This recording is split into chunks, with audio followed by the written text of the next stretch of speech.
Hello, you're listening to Storytelling Saga, the podcast that shares stories. I'm your host, Allie, and this week I'm discussing Pocahontas. And this is another movie that is part of the Disney Renaissance era. It was released back in 1995. I'm sure also, I think by now a lot of people know that at the time they were banking on this being the bigger movie of the two between this and The Lion King. And obviously, The Lion King ended up being a bigger financial success. And that kind of seems to imply that this movie was the lesser of the two.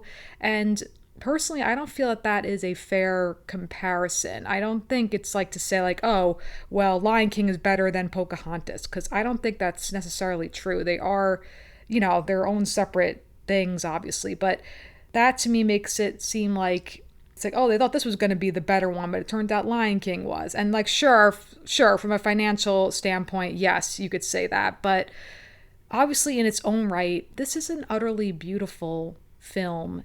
It depicts such important topics that are still relevant to this day. It has such utterly gorgeous imagery and some truly breathtaking moments, especially moments without dialogue, I feel, because I don't remember what it was exactly. It might have been a documentary of some sort, but I remember someone talking about, I wish I could remember where it's from. It has to be from some sort of documentary or some sort of clip about the making of the movie. An artist said that the scene when Pocahontas and John Smith come face to face and the fog lifts, like he's about to shoot her, and then the fog lifts and she stands up and we see her eyes and they're staring at one another, and we see John Smith staring at her as if he has this instant regret and this just curiosity and this magnetic pull to her. And we see Pocahontas like this majestic being and staring him down and just showing her bravery and her courage. And that's such a pivotal scene. And what the artist had said was that you convey all of that, all of these emotions through the eyes. I remember that always stood out to me. And it's really true. If you just, like, everything in that scene in particular is told through their eyes. No dialogue, like just all of the emotion there. And that is just the beauty of animation and of storytelling about the things you can convey with, in this case, just the images, just the eyes in that sense, with all these emotions. So that is really beautiful. So that always stood out to me, and that's a really, really powerful scene. And this whole story, really, it is kind of like, in a sense, a Romeo and Juliet type story, because it's, warring sides. And obviously Pocahontas herself, I'm sure, as you know too, like, this is obviously historically, they just took creative liberties with all of that, because the real Pocahontas was like, it's very, very different between the real Pocahontas and the real John Smith. So no need to get into all of that. But this is a unique Disney movie because they don't end up together. And I do remember Pocahontas 2. I've only ever seen it once, years and years ago when I was in elementary school. We watched it, like, you remember, like, back in elementary school when the teachers, like, would just put on a movie once in a while, like, and that would be the class for that day, so, which was fun. Like, whenever it was free time, or I never, whatever, which was just a nice treat once in a while. But I remember, like, only kind of, like, half watching it, like, not really being drawn into the story. And they don't end up together in the sequel either, which it's like she, like, purposely chooses her own path to, which is similar obviously in this film too. She decides to stay, like, she says, I'm needed here. But that being said, the beauty of their love story in this movie is that they both transform one another in a sense, particularly John Smith, who at first is like his men, where they're there to dig up gold and take over the land, and it's really horrible, obviously. And then, of course, Radcliffe, who's super greedy. He's an interesting villain because he's just so, like, like this bloated, pompous jerk. And how Percy, the little doggy, kind of mirrors that. The animal sidekicks, I have to say, kind of, they play a unique role in this movie, I would say, because Miko is so great. Miko, the little raccoon, he kind of reminds me of, like, I was going to say a squirrel. No, he reminds me more of a cat a little bit. And, like, all of his little sounds he makes are so cute. and he's just like interested in food a lot. The whole like back and forth between him and Percy when he steals all the cherries is great. I love that. He puts the one cherry in Percy's mouth and then steals that one too. Like all the little animal antics are great. Also, of course, the dynamic between Miko and little, is it Flit or is it Flint? I love how I still don't even know. Flit. It's Flit, okay. The little hummingbird. That, oh, also voiced by Frank Welker. Wow, he's really, really talented. So, little Flitz, the hummingbird, he's just kind of like annoyed and stuff like that. Little dynamic. Because what I find interesting about Miko is that he kind of serves as a visual cue for the audience of Pocahontas' true emotions, which, for instance, early on when Cocoam has asked to marry Pocahontas, and then you just see Miko just go like, ugh, like, you know, like gross, you know, like it's Pocahontas' true feelings. And then later when Pocahontas and John Smith meet and they're holding hands and stuff, like, you know, when they are becoming close and getting to know one another, and, you know, it's beautiful and everything. And then little Flit gets annoyed, like he's like gonna go attack John Smith, but then Miko holds him back and he's got like a warm grin on his face. He's like, nope, it's okay. They're falling in love. It's okay. This is good. Like, so I find that really cute and endearing. And then also even again with Miko and Percy, after that tragic scene where Cocoam is killed and little Percy's scared, and then Miko goes over to him to be like, you know, like, it's okay. Like, I'm here for you now, because they were always like butting heads, like kind of like, you know, cat versus dog, you know, raccoon versus dog. And then by the end, when I had forgotten that, when then they present the revived, like, the necklace again to Pocahontas, like they fixed her necklace. She's like, my mother's necklace. Oh, that's beautiful too. The symbolism there when Cocoam is killed, oh my god, it's so tragic, so devastating, so heartbreaking. Because it's interesting that, because like with Cocoam, he's meant to be not the right fit for Pocahontas, because she just keeps saying, oh, he's so serious. Like even Grandmother Willow, I gotta say, when Grandmother Willow showed up, I just teared up.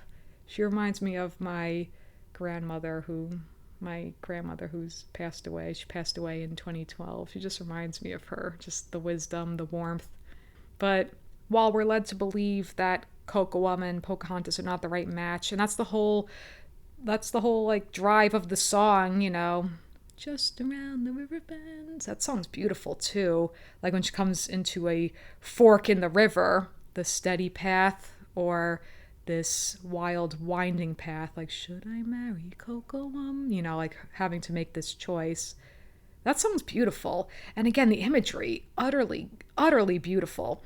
But to me, there's nothing wrong with Cocoam. It's so sad that he's killed, like, because he's defending Pocahontas, and then when Thomas ends up shooting him, oh, it's so devastating.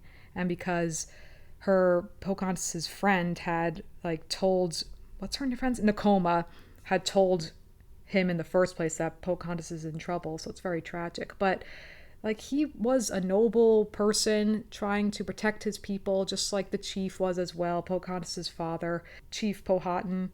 And it's just so sad. Oh my goodness. But all that to say that, you know, I think he was a very noble, dignified person. He didn't deserve to die, certainly. Very, very tragic.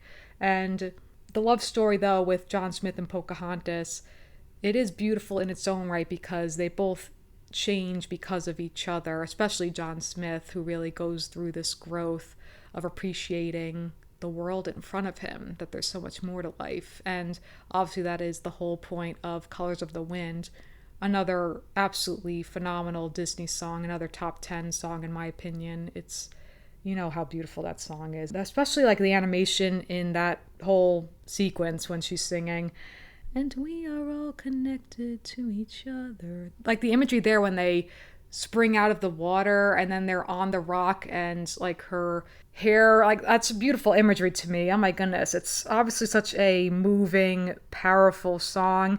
Evidently it was inspired by a speech, like the beginning of the song.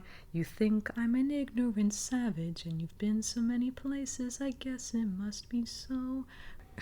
But it's just a really, obviously, you know, you don't need me to tell you how beautiful that song is, and the imagery too of the little gold in the leaves, like with the wind blowing. Utterly, utterly beautiful. And I do also love the fact that it's something I never ever picked up on until just rewatching this now. And I have to say, there are certain moments I just completely forgot. That whole song they're saying, like, this will be my land, I completely forgot that song. I did distinctly remember the Savages song because that kind of reminds me of the mob song in Beauty and the Beast. So that's interesting. And again, Just Around the River Bend is a beautiful song. And also, as a kid, I remember like the whole scene when we see Pocahontas on the rock and then she jumps down into the river and her friend is there. And for some reason, that scene always made me think they were sisters. I don't know why. Like as a little kid, I thought they were sisters. So, which is cute. They are kind of, they're best friends. So, and obviously she always looks out for her, Nakoma. And even when Coco says that you have to talk to Pocahontas, like she'll listen to you, she listens to you, and her friend Nakoma says, no, she doesn't. Like, yeah, right, she listens to me, But what I was going to say was, at the end, when the chief is going to kill John Smith, and then Pocahontas throws herself over him saying, Father, if you kill him, you'll have to kill me, and then look where the path of hatred has led us. And then her father steps back, bringing down his weapon, and then he says, my daughter is beyond her years in wisdom and courage. And so that to me is so profound, so powerful, so incredible, because it shows how much he truly loves and trusts Pocahontas. It shows that, my daughter loves him, so because of that, this person is pure of heart, because I know who my daughter is, that she is pure of heart, that she is this free spirit, that she knows what truly matters, like, look what love brings us. That opens his eyes to all of this. So I find that so moving because it's so the opposite of, say, The Little Mermaid, where King Triton thinks he's protecting Ariel when he destroys all her stuff. I mentioned when I discussed The Little Mermaid a few years ago that part just full on shatters my heart. That part just is so devastating, but oh goodness.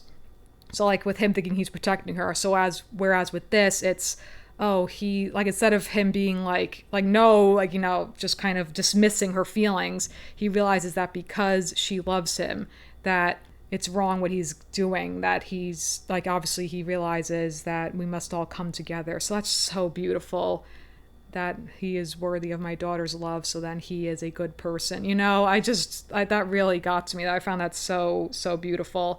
Oh my goodness. And also just the whole thing with, I find it interesting too, how Pocahontas, like the whole connecting thing throughout this movie, talking about her dream, which early on she's talking about it with Nakoma, and then she's saying, oh, well, maybe, like your dream again? Like she's excited hearing about it, the spinning arrow, and then it comes through with the compass that John Smith had given Miko, because Miko really took it from him, And then Grandmother Willis saying, oh, it's the spinning arrow of your dream, my child. It's not too late. Like, oh my gosh.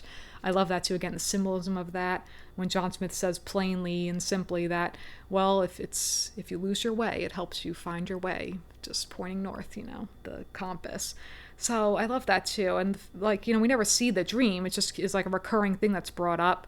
So it's all so beautiful, like, oh my gosh, the power of love uniting us, hatred dividing us, and these warring sides coming together. And also, like, when she teaches him about saying hello and goodbye. And so then I never picked up on this as well, that when she's running, it's almost as if she, like, changed her mind and wants to go be with him.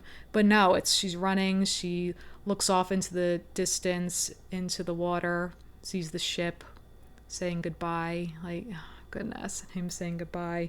So it's just, again, so powerful, and what a truly breathtaking film, obviously. And I really think this is a much more mature Disney movie, all things considered, with, again, like, all of these themes it explores, all these truly powerful things that are still relevant to this day, all framed in a love story, but with just more underneath it. So Pocahontas herself is such a wonderful character. Again, all of those scenes with just no dialogue are so profound. And also that kiss at the end, too, is it's so heartbreaking because it's a goodbye kiss. It's not like a happily ever after kiss. That is the case with almost every other Disney movie.